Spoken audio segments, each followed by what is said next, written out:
dope. Because I had done an interview with Zayn on Apple, and when I dropped Chun-Li, and it went really, really well. So I was like, oh, this is a dope platform, and I just kept at it. What's your favorite Queen Radio button, and can you do a little live version for us?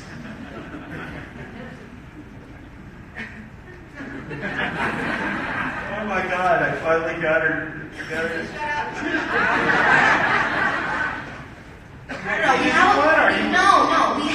We have a button of 6'9" saying stupid, and I always use that one. And we have I still flex this bomb, and I drop bombs on my show like I'm a real radio person. But I don't know what the hell I'm doing. I'm just up there going like this, just hitting over. You really have been on the road since Queen Radio happened. You thinking about the road? Am I thinking about the road? You like playing live? I love my fans. I love my fans. I could never stop doing that because my fans, there's a different level of energy when you're in a room with your fans. Like I was in a small club that probably held 1,000 people, and just because it was my true fans, like the energy it's nothing like it. So I don't think I will ever stop going on the road and visiting, especially out of the country, because they don't get to see us a lot. You know, we take that for granted. When you go out there, you really see how people appreciate artists sometimes, and they're so genuine about it. So yes, sir, I'm excited to go back on the road. I get asked all the time, young artists say to me, people say if you were starting out, my career, they say if you were starting out today, what would you do? Okay, if you had to start out today, knowing everything that you've experienced and done, and then all the success you've had through socials, everything else, what you got advice for an artist starting out? Yeah, I would give advice to all artists, but to especially women. Just try your best to let the small stuff go. I took some time recently to just reflect and take time away. And I was reflecting and I was looking at the things that I gave my energy to, and I couldn't believe it. I was just like, what the hell? So I think keep your eye on the bigger picture is what I would say. If I had to, I would have redone the whole thing and just kept my mouth shut. Put my music out and shut it out. Steve, listen, you guys, they do these Pollstar awards, and they always give me these crazy awards like person you least likely to want to take a phone call from or shit like that. Okay, and I go, I go from 0 to 100 in a second, and you're sitting there saying, keep it quiet, keep it down. Done any tweeting today? I was hacked. I got hacked this morning, you guys. I don't believe anything you saw. The good old hack excuse. Now, is that shit premeditated or does it just happen? It just happens. And listen, it never fails. Every time I do it, 5 minutes later, I'm like, why the fuck? You know what I mean? Every single time. But it's a good lesson in knowing how to master your anger and emotions. So every time I do that, I give myself a talking to in my head. Okay, you played yourself, you shouldn't have did that. You learned your lesson again. How many times you gotta learn your lesson? So I gave myself that talk today, sir. I do the same shit and then I just do the same fucking shit the next day.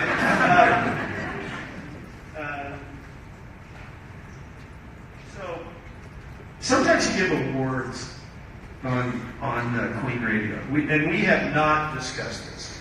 Okay, you gave me an award. I never really understood why. Right. Can we go to that? What is that award? It was called Cocksucker of the Day Award. Imagine how many people have wanted to say that to Irving A's up in the stage for years. Let me tell you something. I love it when artists care. Okay? She was in a battle with Travis Scott for number 1. There are those that believe that perhaps Travis and his advisors and management team had created some new ways of bundling, you know, I don't know, everything from Coca-Cola cans to merch to posters to backstage passes, you know. Look, we didn't write the rules, but, you know, but he really cared about number one. And she really cared about number one. And I think she ended up 2. So I got this great award. And then I got really fascinated and started listening to the radio show and shit. And then I heard one day that she and her management had parted company. And we'd never met. So I just called the bitch up and said, "We're the right place to do it." And here we are. Oh my God, did you see this? Now, the other thing, you announced your fucking retirement. What the fuck was that about? Talk to me.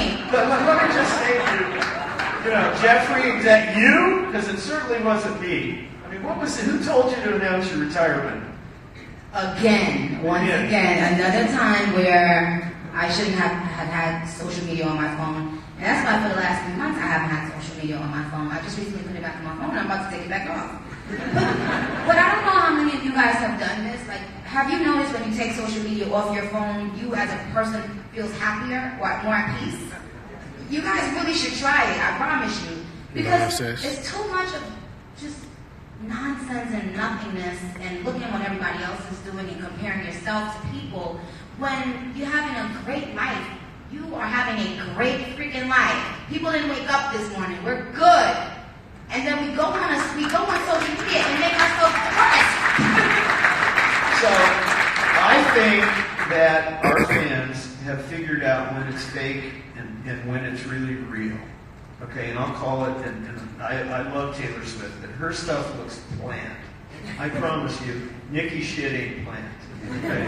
And I think that's how you get to 110 million Instagram followers, is, you know, because it's authentic and it's real, and she's the real deal. She isn't thinking through, you know, yeah, there's an amount of planning, you know, like, for example, I'm sure Monty Lippman's going to have a heart attack when he finds out we're going to leak the single later tonight or tomorrow. But it's a setup track, it's not a single. Yes, let me make that clear, because my fans, I know my fans are watching this on live somehow, but it's not my single because the single will be launched with a visual. This is a setup song with no video. Please don't kill me, y'all. You guys asked me to put it out. Don't forget.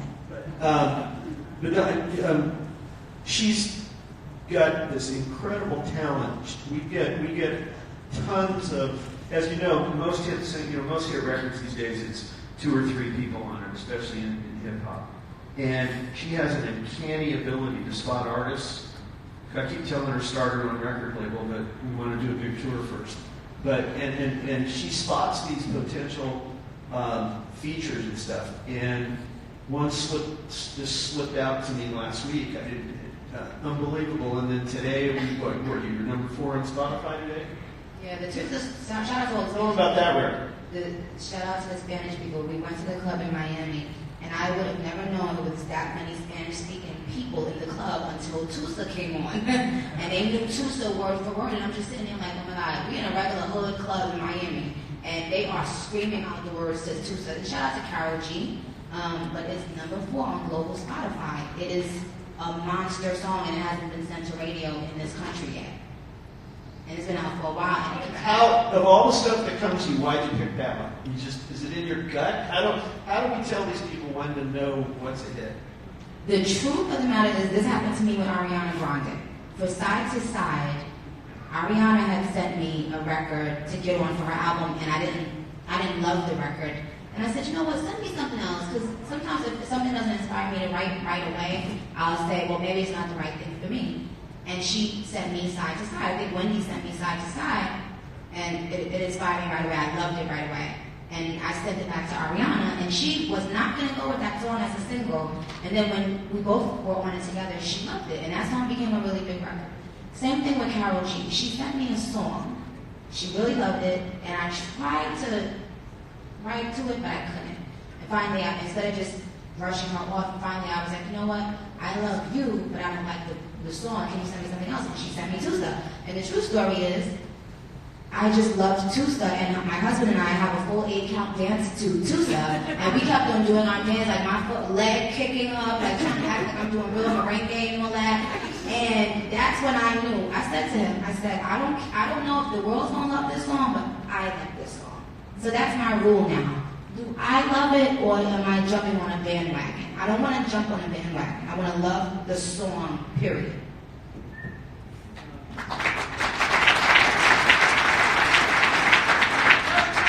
I always tell artists it's the music business, and you can get the music right, but you got to be really clever and you got to understand the business and stuff. My goal here today, and I think we're getting there, is for everybody to realize this is no accident.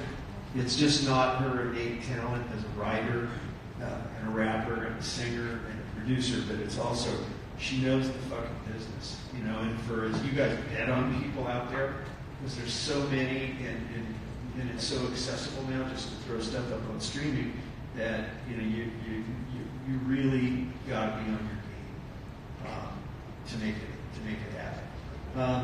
I thought maybe just ask a couple rapid. For me, it'd be interesting just ask her some real kind of quick things and see the first thing that kind of comes to her mind, because she is this kind of spontaneous genius. What song that's not yours do you wish you would have recorded? That's not mine. That's a great question. Or can you even limit it to one? How about just one? Not one song, but just a song. Is there something out now that you love that you think is breaking new ground? Or? Well, the Russ song, I really love Russ. I don't know if you guys rock with him, but I really love him. He's so sweet and genuine and so talented. And he has a record out now that's going up every week on Billboard. And I was thinking about putting a verse on that. And I like the song without me or any feature. I just love the beat. I love his delivery. You know what? There's one more song. No coughing in here, please. That virus is going around. It's huge, y'all motherfuckers selves. Y'all gotta cough. No, I'm just saying. No, you know what song I wish when I heard Beyonce's album and she did a song called Sorry? I was like, girl, why didn't you let me do 12 bars on that? I was thinking in my head because I love that song, Beyonce, Sorry. I always tell artists when they're going, especially when they're picking a single, how much do you love it? Because when it's a hit, you're going to have to play it for your fans over and over every time. And I love asking artists, is there, of your many, many, many hits, is there one you wish you hadn't put out because now you got to play the thing live every night? Oh my and you're God. sick of it? So much of my discography. I wish I never recorded Anaconda. I like the video, but I wish, this is my first ever solo song on Billboard was Your Love. To this day, I like the video, but I hate the song. I can go on and on. I hate starships. I mean, like, starships are meant to fly. I was like, why did I do that? Like, I really think that every time I hear it. Is there any brand that you're not currently in business with that this is a great opportunity? Who do we want to come call? Who do you want to be in business with? Is there any brand that you just love? Well, we're working on the hair. Hair is a big thing right now, and I think it makes sense for me to be in the hair world. Makeup. I love hair and makeup. And I had started something with makeup, and it wasn't making sense on the bottom line, so I'm glad I didn't go there. But hair and makeup, and also athletic hair. Because now I started going to the gym. I have been going to the gym. I'm proud to say I lost 13 pounds. I didn't realize that I was gaining that much weight until I looked at the pictures and I was like, oh my God, when did this happen? That happens. One day you just look at yourself and you're like, who's this bitch? When did this shit happen? And so now that I started going back to the gym, I swear I'm like this gym person now. Every time somebody go to the gym, they think they can see change in their body right away. So I'm like, oh Steve, look, I told you my stomach was gonna go in. I told you this and that. So now I want to have sneakers in athletic wear. I understand why the girls do athletic wear because you want to look cute in your athletic wear in the gym.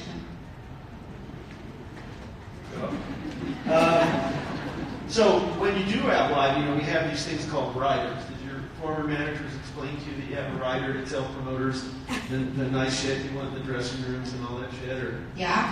I know you're big on you got to have enough power because I saw. Oh my God! Shut up, girl! Don't go there. Don't start. Where you walked off because you couldn't perform because they didn't give her enough power. This is a true story. People think that this probably just came on online. No, I really went to 3 venues, I believe it was, and production company said this creativity director's fault. Everybody's blaming someone, but they really didn't know the amount of power the show needed to go up. So we're in these small little countries, and they're thinking it's just going to be a black stage with a rapper rapping with the mic. And of course, this was Jamie King, a full-flooded Madonna production-esque type of show. And that's really the truth, you guys. Overseas, the power really ruined a show. I was there. I can attest. 3 different countries. That agent's gone. So, another thing I like to ask my artists, everybody likes to put something weird in their rider, okay? Van Halen, the famous story from years ago where you can't put brown M&M, we need M&Ms, but you got to take out all the brown M&Ms. Okay, so I will disclose to you why that was there. They didn't give a shit about M&Ms. They wanted to see if you idiots had read the rider. So if there were brown M&Ms in the M&Ms, they know nobody bothered to read the rider or didn't give a shit, right? So is there anything in your rider that you want? Is there any weird thing like, I don't want, nothing pink in the dressing room because you're done. Oh no, you like pink, don't you? Do we still like pink? I love pink. I know. Oh my God. But why pink?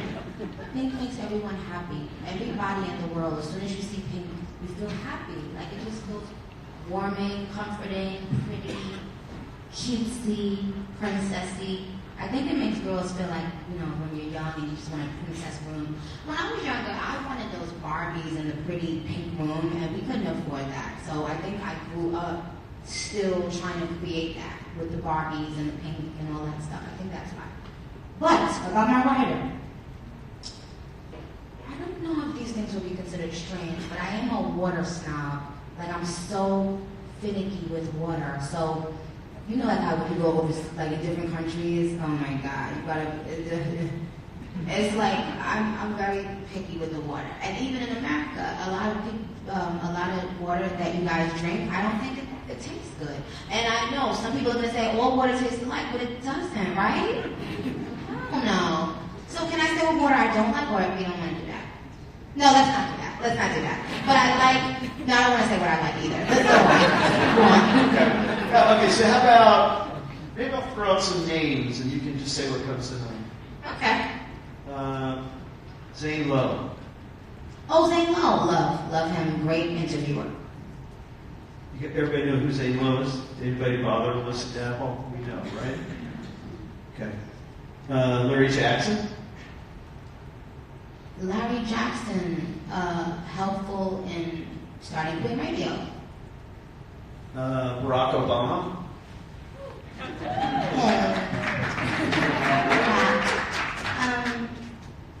Just such a role model, him and his wife, role models. Donald Trump.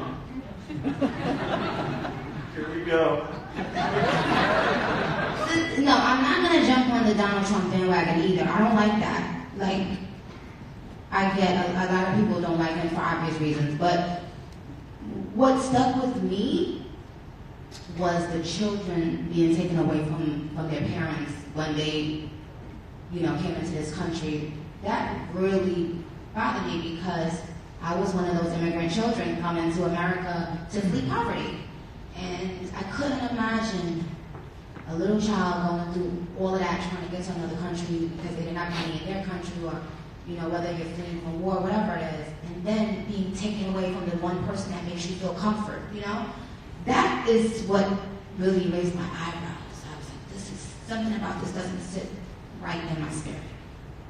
But, on Celebrity Apprentice, I think he was funny as hell.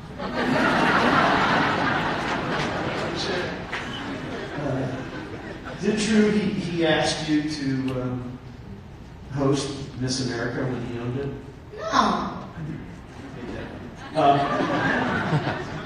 A tough one. Kobe Bryant.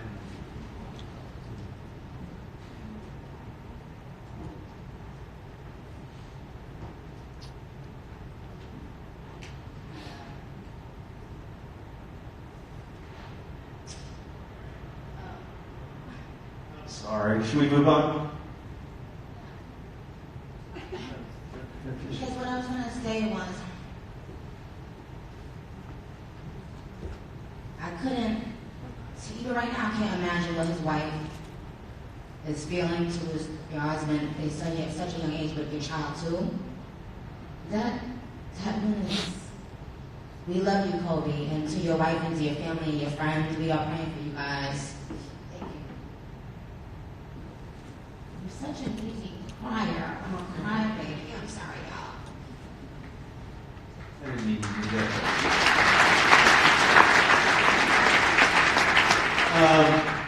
I know you're a big basketball fan because you called today and said, I'm going to be going back. I'm going to live in New York and LA. Would you give me season tickets to both New York and LA? So, who your, again, I couldn't airplane. Who are your favorite NBA basketball players right now? Oh, right now? That's a great question. Man, who do we like? I gotta ask my Okay. Yeah.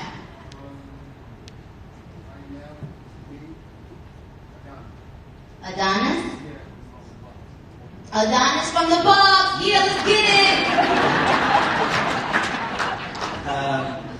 it. So, just had the Super Bowl. You guys into football? Favorite football players right now? We like that new quarterback. Congratulations to Mahoney. Is that how you say his name? Mahone? My husband never knows how to pronounce anything. Like, I but I'm glad. Anyway, we betted on that team, so our team won. The Chiefs, right? Yeah. That's right. We won. Yes. NFL football or NBA basketball? Which? I'm an NBA basketball girl. I really am. Yeah. So y'all play basketball in NBA? New York or LA? I'm a New Yorker but I have been living in LA for a long time. I know that's stupid. I like LA, but I'm a New Yorker. In my heart of hearts, I'm a New Yorker. I know you lived in Atlanta for a while, right? Yeah, How was Atlanta? It got small very quick for me. I just got tired of seeing the same people over and over. I like to have privacy. Really, right? Like you go to the same malls. It's like everybody. But I love Atlanta. I love the culture of Atlanta. I love that. They can't be denied for the impact that they had on hip hop culture. What else? What else we got here? Abu Dhabi or Dubai? Abu Dhabi or Dubai? Dubai. What? Every time I go to Dubai, I feel like a bad bitch. So, I know you probably read, she turned down Saudi Arabia. And, and she was very vocal and I think right on about it. Anything changed there? Because, you've seen tons of artists go there now. Does that change anything for you, or do you still feel the same way? You know what? I feel how I felt. But I love Saudi Arabia. I love the energy they bring, the culture. But if the women's rights movement feels like it's the right time for me to perform out there, then I don't have a problem performing out there. It wasn't about being there. It's just that I couldn't stand to perform somewhere knowing that some of my gay fans may be arrested.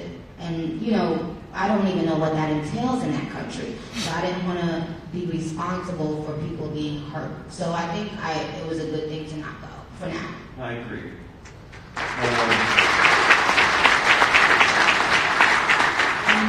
The making of her new record, I know she's collaborating with a lot of new people, new artists.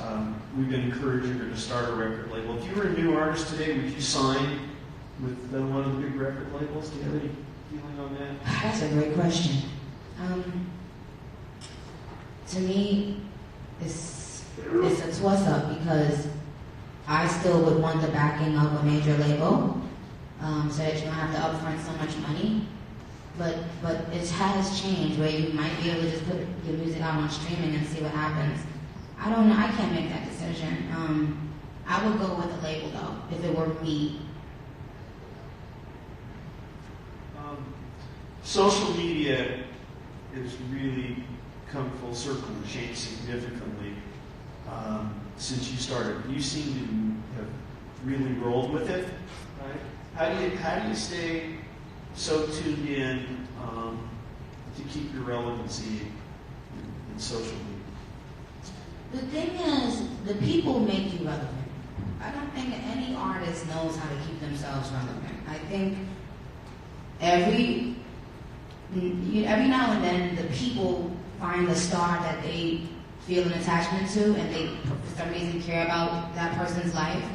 And whether you have music out or not, I could stub my toe and be on the blogs. It's odd, but that's just what it is. And then you have to use that promotion that these people give you, whether it's love or hate, and use it to sell your music. I mean, pretty much. But I don't ever think to myself, what's going to keep me relevant? In fact, when I posted the retirement tweet, I did think to myself for a while, let me just retire. Like, I really felt that was a good idea at that time, but now I don't. Social media is a tool. It can be your best friend or your worst nightmare. And if you don't have that mental strength to navigate through it, it can cost you everything. It can cost you everything. So you gotta be so careful with it. It's only for the tough ones, really. It's not for faint of heart. But has it helped me a great deal? Absolutely. Instagram seems to be your go-to at the moment. You think any advice for Instagram? I mean, stay the course. Is it? And by the way, everybody's in the TikTok moment. Everything else is Instagram. You think going to stay on, kind of really, yeah. They really just figured out people with the Instagram thing, I must say. Like a photo and being able to leave a comment and go live. I mean, I have to say, they've been doing it right. I don't think people are gonna leave Instagram right now. But I would love to see more Black-owned apps like that. I think a lot of times we don't really, see Black entrepreneurs having such a major impact in the app world. So I would love to see that soon. What we might do, I don't think we've ever done. Would you guys like to ask her any questions? Does anybody Sure thing. Anybody want to ask a few questions? Who has the balls? Question?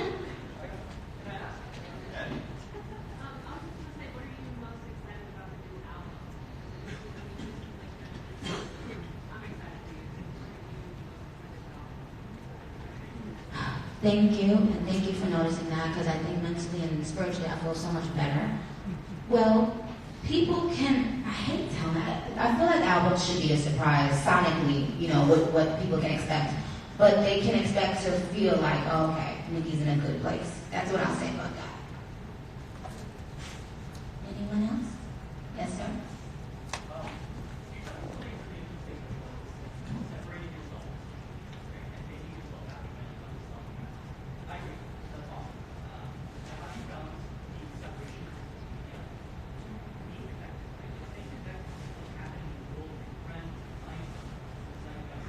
There we go. The zeitgeist at any moment, right? Like, how do you disconnect but stay connected at the same time?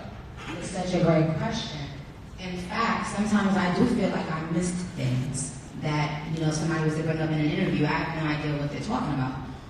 But I would rather my sanity over knowing every little thing that's going on in the world. For instance, I know when someone, one of our legends died, I know that. Whenever something is important enough for you to know, you will know. That's what I'll say about that. Robert, thank you. Yes, sir, right here.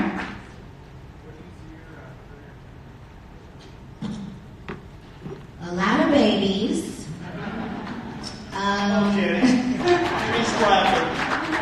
And everybody's always on pregnant belly alert with me. That's another reason why I had to lose that damn weight. Because I'm like, wait a minute. I want to really enjoy when the pregnant belly is big. I want to be fat and y'all thinking I'm pregnant all the damn time.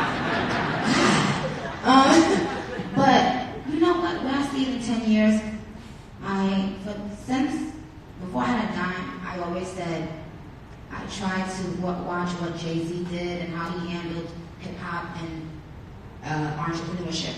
And I always look at him and I take my notes from him. And so where you see Jay is right now, that's what I want to be in the Nicki Minaj way. You know, I want to still be a staple in rap, but opening doors for new people to not only rap, but to do things in the tech space, you know, the tech world, and putting on concerts and stuff like that. I think I'll always be in music in some way. You? So you have such a strong brand. How do you kind of maintain that and stay true to that?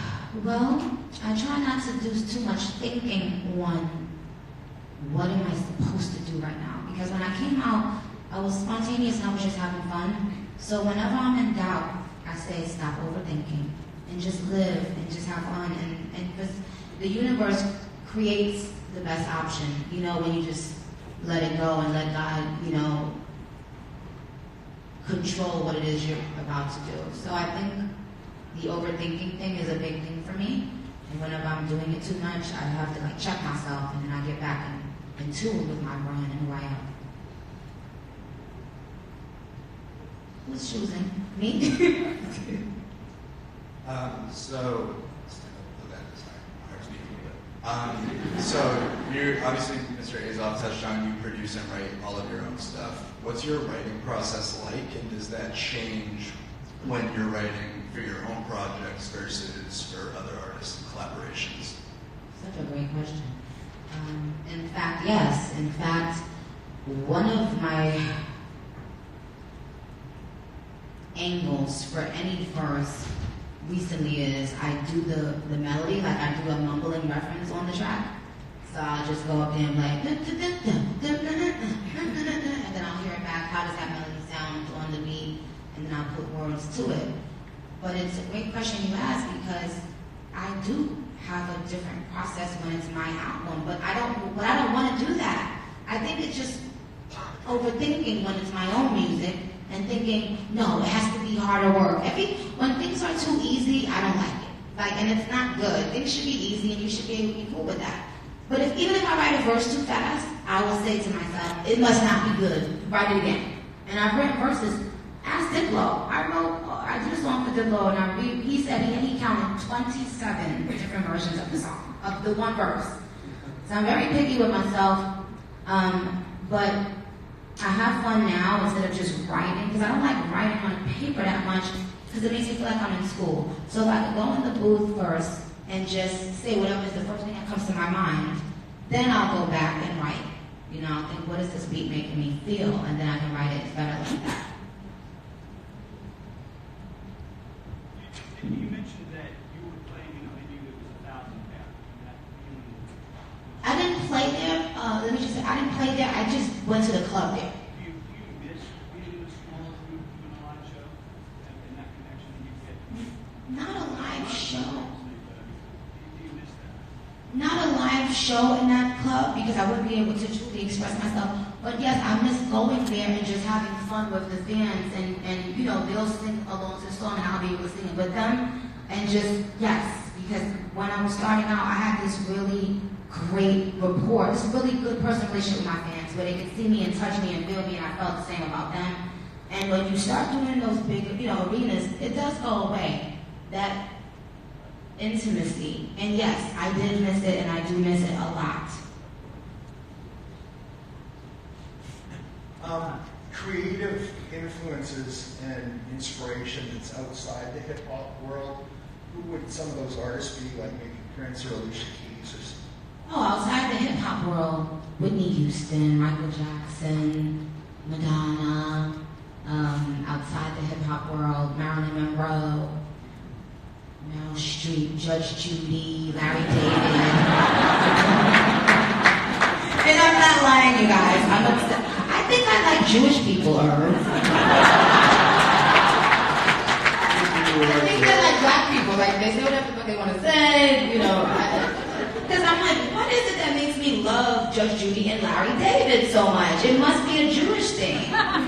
Jeffrey, call Larry, get her on the show. Right now. Please do that. I would love to do that show. We're going to get it.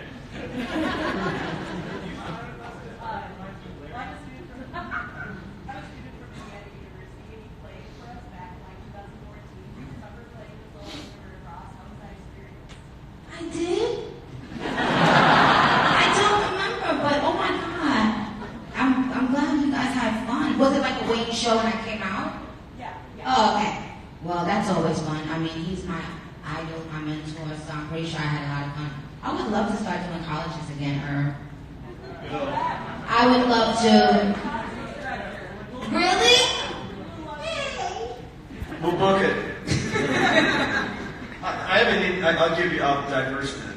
I have an Indiana, at University of Indiana story. I was once there with the Eagles, early days, staying in and out. We were staying in and out during Holiday Inn, and there was a guy who came to the show, his bug, and says, you know, I own a club here, you guys need to come hang with me, I got the coolest chicks, you need to come over there. So we all left this crazy Holiday Inn, went over and hung at this club and had this great night with this guy, and then he followed us the next night to wherever we were going and everything. That student was Mark Cuban. True story. This Q&A thing's pretty popular, huh? When you go to. Okay, you first and then USB.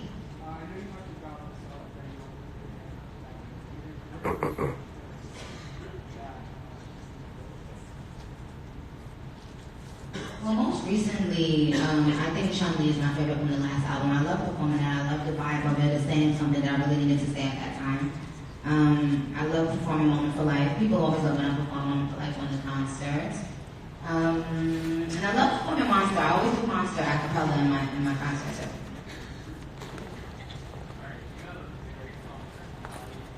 Really?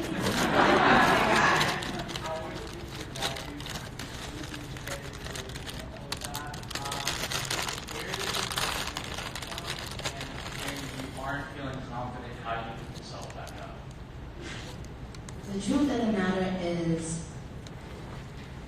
I'm not as confident as people think, but thank you. A lot of people think I'm this confident lady that thinks I look good, thinks I'm like, I think I'm such the opposite. I really am.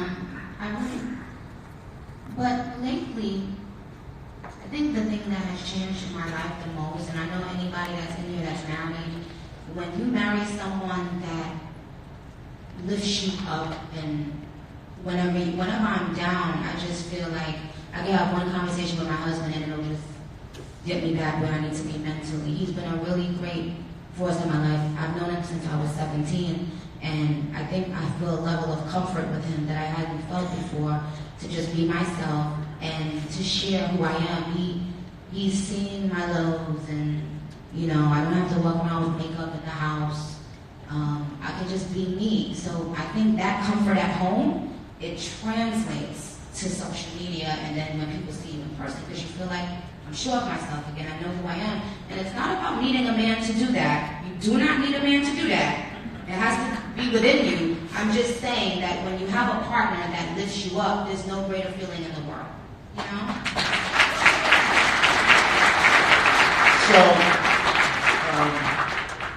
You know, for Tim and I, we wanted the Pollstar Conference to grow into something other than just, you know, here's how you produce a concert, here's how you build a stage. And you guys have been great, and I think that what I wanted to accomplish here today was from someone who's an icon in our business, which she is, but she's just about to enter a new cycle and conquer new territory. So I'm going to be excited to come back here next year and kind of do a progress update because of what this did. But what I really wanted to accomplish, and I think we did, was to show you that if you're a great artist like she is, it isn't easy. It isn't just, natural bullshit. It's hard work.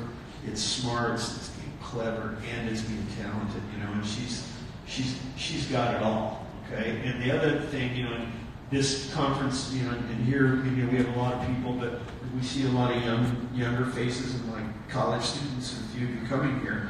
And it's important for everybody in this business to remember there is no business without the artist. There is no business without the creativity.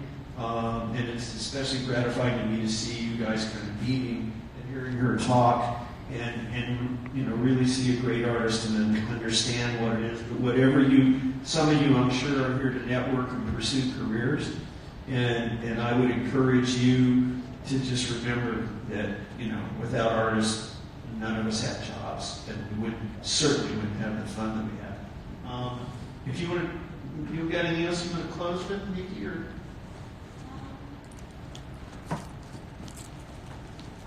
Well, for my fans that may be out there listening, I will say thank you guys for your love and support, for holding me down even when I'm not on the internet. I love you guys so much, and I'm working. Don't think I'm just being lazy when I'm off the internet. I'm actually home working. So I have a great album for you guys, and I'm really excited. And if we are going to drop a track, don't you think you need to maybe do a Queen Radio episode? Maybe tell them when that's coming. Well, if we drop the track on Friday, maybe we'll do a Queen Radio on Friday or Saturday. Let's see. There you go. You heard it here. Hey, thanks everybody. Thank you guys.